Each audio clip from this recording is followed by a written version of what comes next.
Ever felt that? That familiar frustration when you need to send money internationally? Mhm. The hidden fees, the vague timelines, sometimes the sheer complexity of it all. It's a common headache, really. So today we're aiming to cut through some of that. We're doing a deep dive into the ACE Money Transfer app, focusing right in on this digital service that's really designed to make global money transfers simpler, straight from your phone. Right. And our mission here today, it isn't just to, describe another app. We really want to unpack what ACE offers, how it actually works under the hood, and maybe most importantly, why it positions itself as a real alternative to those, well, traditional ways of sending money. We want to help you understand the practical side of having a tool like this, literally, at your fingertips. Okay, let's get into it then. So at its heart, ACE Money Transfer is a mobile app for sending money overseas, built around being fast, secure, and hopefully easy to use. But when you say global, how global are we actually talking here, and who is it really aimed at? That's a fair question. Its reach is actually pretty significant. The app lets you send money to over 75 countries. But what's interesting is the focus. It seems particularly strong for destinations in Asia, Africa, and Europe. These are often corridors where remittances are incredibly important, like the economic backbone for families. ECE has clearly pinpointed areas where people really need reliable and accessible ways to send funds. Okay, so the reach is there, but what about the person on the other end, the recipient? How easy is it for them to actually get the money? Because sometimes that's the tricky part, isn't it? Absolutely. And that flexibility for the recipient is, I think, one of its standout features. Your family or friends, they aren't just stuck with one option. They can get it as a direct deposit into their bank account, which is super convenient if they have one. But crucially, for places where maybe banking isn't as widespread, there's cash pickup. Thousands of agent locations globally offer this. It's a really vital option for many people. And increasingly, they also support mobile wallet transfers. That's getting huge in lots of markets. So this variety, it's not just a nice to have feature, it feels like a deliberate strategy to match the different financial realities people face around the world. It ensures the money arrives in the way that works best for them. Right, that makes sense. Yeah. Now let's tackle the big one, costs, exchange rates, and fees. This is often where people feel, well, confused or even ripped off with traditional services. How does ACE handle this? Yeah, it's a major pain point.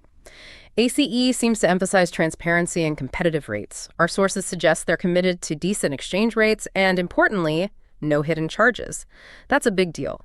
It's a relief for users who've been hit with unexpected costs before. Plus, they often run promotions special rates for new users, or maybe for sending money to specific countries.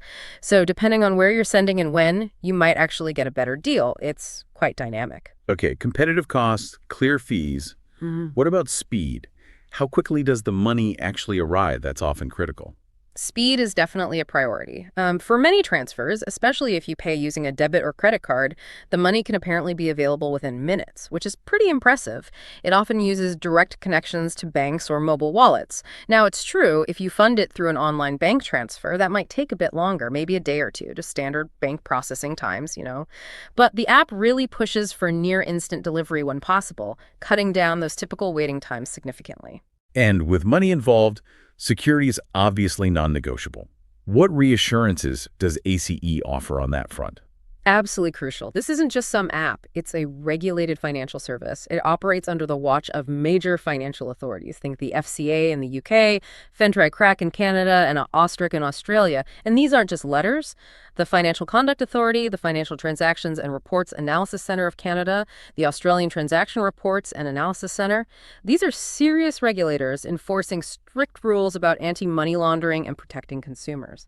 On top of that, the app itself uses, strong encryption-likely industry standard stuff like AES 256 and things like multi-factor authentication. It's all designed to keep your money and your personal information safe. Okay, so it's regulated, it uses tech security. Got it. Yeah. But what's it actually like to use the app? Is it intuitive, good for someone maybe doing this for the first time or someone who's sending money regularly? Yeah, the user experience seems to be a real focus. They've designed it for simplicity. The goal is to make sending money internationally less intimidating, even if you're not tech savvy. It has features like real-time transfer tracking, so you always know where your money is. That builds trust. And a big one for regular senders, you can save recipient details and reuse them easily. Saves a lot of time and potential errors. These kinds of features directly tackle those old frustrations, not knowing the status and having to type everything out again and again. It's about clarity and convenience. Okay, so we've dug into what the app offers and why those features matter. Let's pivot now to the how. If someone wants to send money, what's the actual step-by-step? How easy is it, really? Right, the process itself. It's meant to be pretty straightforward, definitely easier than, say, filling out forms at a bank. First step, obviously, is getting the app. You find it on the usual places, Apple App Store, Google Play Store. Download it, and then you create an account. Now, this part's important. You'll need to go through a verification process. It's called KYC, or Know Your Customer. It's a standard security step for financial services, basically proving you are who you say you are before you start sending funds. It's about preventing fraud. Makes sense. So once you're verified and ready to go, Then it's pretty simple. You tap to start a new transfer, you'll select the country you're sending money to, and then enter the amount you want to send.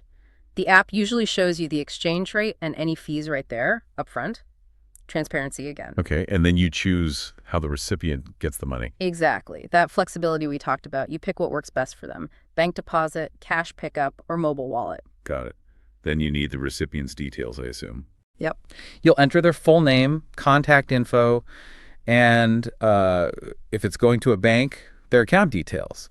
Often the app has little checks built in to help catch typos, which is handy for avoiding delays. And paying for the transfer. You've got options there too, usually a debit or credit card, which is often the fastest way. Or you can set up an online bank transfer from your account. That might take a little longer to process, but it's another choice. Right. And the last step. You just review everything on a final screen, double check the amount, the recipient, the fees, then you confirm the transfer. And after that, you can track its progress right there in the app in real time. So what does all this mean, really? It means this step-by-step digital process just cuts out a lot of the old friction. It gives you a convenient, controlled way to handle international transfers yourself. So wrapping this up, the ACE Money Transfer app seems to bundle together quite a bit. Wide global reach, different ways for people to receive money, decent speed, strong security, and a user-friendly interface. It's all geared toward making that process of sending money across borders less of a hassle for you.